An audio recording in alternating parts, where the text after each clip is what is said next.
Goeiedag julle, baie welkom by vandag se digitale boodskap. Ek groet julle vandag met die woorde genade en vrede vir julle van God die Vader, God die Seun en God die Heilige Gees.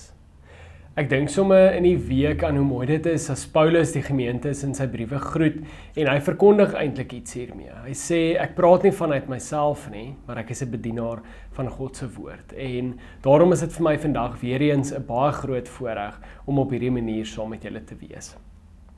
So julle in die week bel Corneille my, Corneille in die kerkkantoor en sy vra of ek 'n gedenkdiens donderdag kan doen. En ek sê toe ja, ek kan. En ek ontmoet die mense Dinsdag en ons gesels toe baie lekker saam en ek kom toe op die punt wat ek hulle moet vra, is daar 'n spesifieke teks waaroor ek moet preek of wat ek in die erediens moet gebruik? En is daar iets wat die oom van gehou het of iets in sy Bybel en hulle sê toe nee regtig nie. Nie wat hulle nou aan kan dink nie en ek vra toe so iets wat vir hulle dalk spesiaal is en hulle sê toe hulle het so 'n bietjie gedink en rondgevra ook, maar daar is nie regtig iets spesifiek nie. En die tannie sê toe op 'n stadium, Dominee, dit is nou jou werk. En ek dink toe nogals dit is seker nogal so, nê? Maar dit maak dit baie keer bietjie moeilik. Maar ek onthou toe uit ons gesprek uit dat hulle vertel het dat die oom baie daarvan gehou het om stories te vertel. En ek dink sommer wat se stories is daar in die Bybel. En ons verwys nou net nie altyd daarna stories, maar eerder verhale of gelykenisse. En ek dink toe, okay, ek gaan nou na Matteus toe gaan en ek gaan kyk wat se gelykenisse daar is. En ek sien toe die woordjie mosterdsaad raak. En ek dink toe, okay, ek gaan oor daai en ek ken hom. En toe ek kon begin lees, dink ek, is nie heeltemal die een wat ek ken nie, want ons is nou eers by Matteus 13 en nog nie by Matteus 17 nie. Maar hierdie gelykenis praat toe met my. En daarom preek ek sommer nou ook oor hierdie teks. Maar ek dog toe sommer, maar wat is die doel van gelykenisse? En ek gaan Google toe sommer en dit is toe die antwoord wat ek kry. So die doel van gelykenisse was bloot om die geheimenisse van die koninkryk van God op 'n eenvoudige verstaanbare manier te verduidelik, terwyl hy op dieselfde tyd die waarheid verberg het vir die wat hulle harte vir hom gesluit het. So met ander woorde, die wat glo, hulle sal die gelykenis verstaan, en die wat nie glo nie, hulle sal nie die gelykenis verstaan nie. So, ons gaan nou in hierdie teks kyk wie van julle dalk nie regtig glo nie. Dis eintlik net 'n grappie, maar voordat ons hierdie teks saam lees, kom ons bid eers saam. Liewe Here, baie dankie dat ons op hierdie manier by mekaar kan kom. Here, kom breek hierdie teks vir ons oop en kom maak ons ontvanklik vir dit wat U vir ons wil kom sê. Amen. Ek lees vir ons uit Matteus 13 vers 31 tot 33.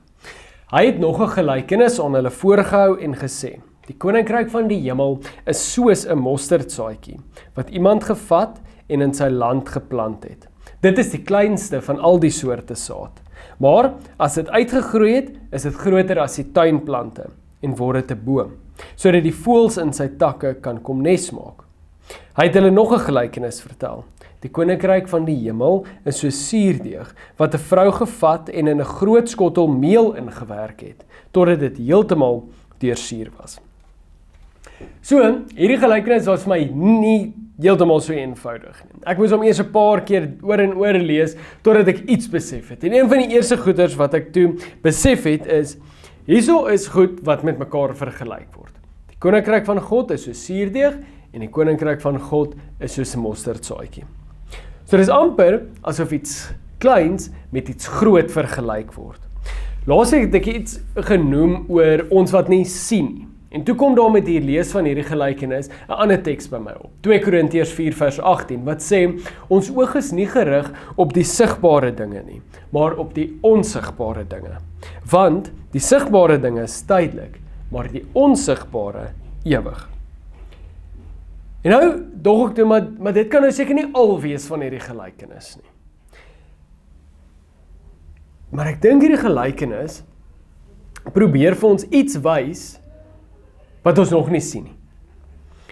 Want hierdie gelykenis is net 'n paar sinne, geen name nie, geen wonderwerke nie, geen dramatiese einde nie, net mosterdsaad en suurdeeg. Maar ek dink Jesus kies definitief hierdie twee beelde, hy kies definitief hierdie twee met 'n rede.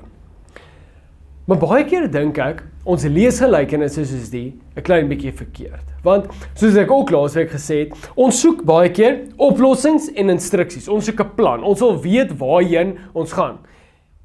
So, as ons hierdie gelykenis lees, of ek het eintlik in die struik getrap, dat ek nou wonder, maar is ek nou die mosterdsaadjie, of is ek nou die suurdeeg, en hoe moet ek nou, wat moet ek nou doen? Maar dis nie wat Jesus hier sê nie. Hy sê, die koninkryk van God is soos mosterdsaadjie, suurdeeg. Die onderwerp hier is God se koninkryk.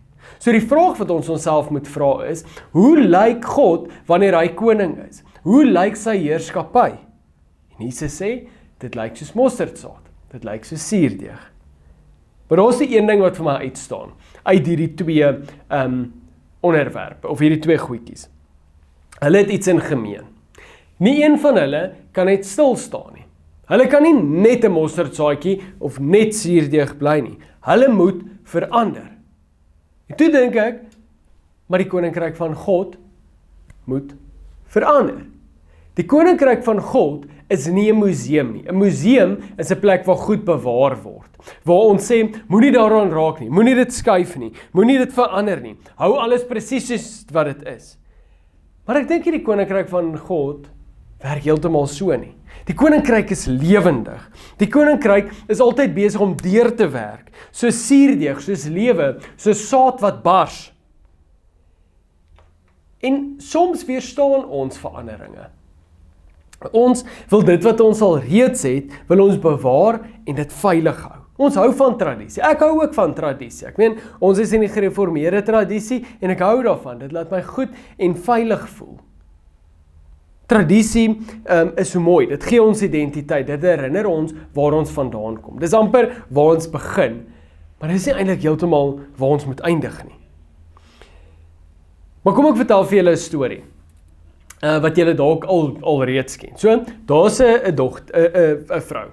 En sy maak lamsbout en sit die punt van die lamsbout af en sit dit in die bak en sit dit in die oond. En haar man kyk die besigheid so en hy dink, maar hoekom het jy dit gedoen?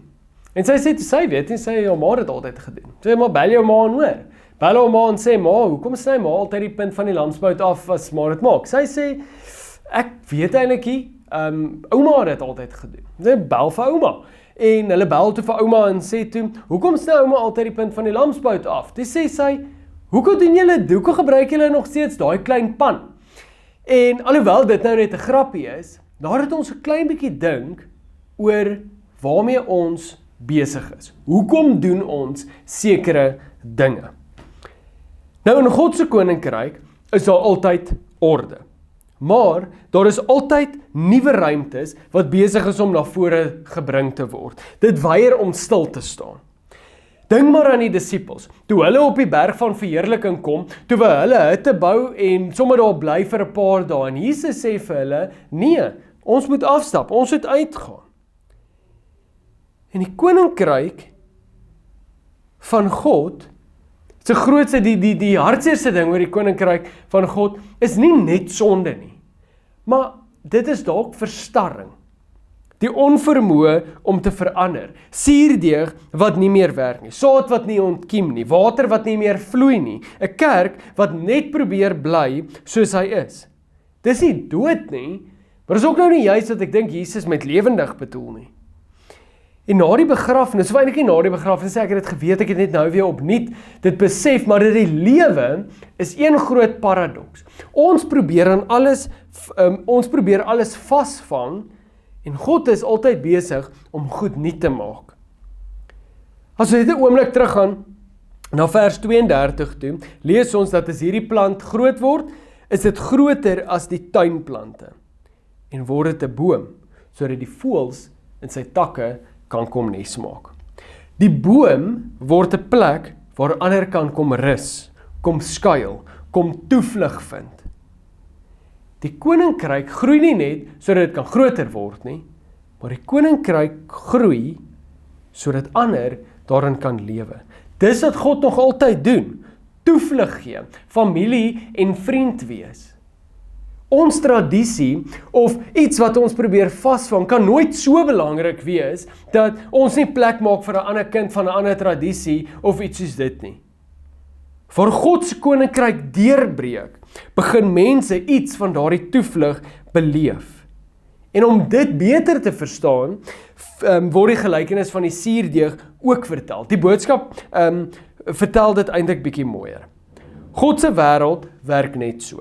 'n Vrou vat 'n bietjie suurdeeg en knie dit goed in, 'n groot skottel deeg in. Na 'n ruk sal die suurdeeg elke stukkie deeg in daardie skottel laat rys.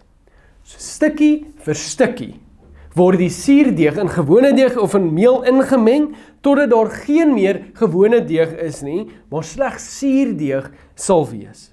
So hierdie gelykenis het ewigheidswaarde. Dit hou aan en aan en aan. Die mosterdsaadjie hou aan ontkiem en bome maak, en die voëls hou aan om hier 'n nes te maak. En die suurdeeg, dit deursuur alles en dit hou aan rys en broodjies, sodat daar broodjies gemaak kan word. Ekskuus. Die koninkryk van God hou aan beweeg. Hou aan om ons te beweeg en ons te verander. Stil en getrou en geduldig, totdat alles aangeraak word. Daarom, as 'n uitvloeisel van laasweek, is dit ook belangrik om na buite te kyk, om te kyk wat gaan aan in hierdie dorp, in Mosselbaai, waar wil die Here ons gebruik? Maar om dit raak te sien, moet ons soms ook na binne kyk, sodat daar nooit 'n tyd sal wees, dat ons in ons harte die koninkryk van God 'n museum maak nie. Maar eerder met oop oë die lewe vierkantig in die oë staar en kyk wat God vandag nog besig is om in sy koninkryk te laat groei. So mag mense deur ons en ons gemeente iets beleef van daardie groot boom waarin daar vir almal plek is. Want uiteindelik is dit nie ons wat vir hulle toevlug gee nie, maar Jesus Christus, die koning van die koninkryk. Kom ons bid saam. Liewe Here, dankie dat ons u diensknegte kan wees, wat uitgaan in hierdie dorp, uitgaan in die lewe, en die voorreg het om ander mense van u te kan vertel. Here, maar mag ons nie so vasgevang wees in sekere dinge, dat ons nie plek maak vir u koninkryk, sodat daar nog meer mense daarin kan toevlug vind nie. Here, kom maak ons net ons koppe oop, sodat ons kan sien waarmee u besig is. Here, dankie vir die wonderlike voorreg wat dit is om hierdie boodskap vandag te kan bedien. Here, dankie dat u vir ons kom uitnooi om in u koninkryk te lewe.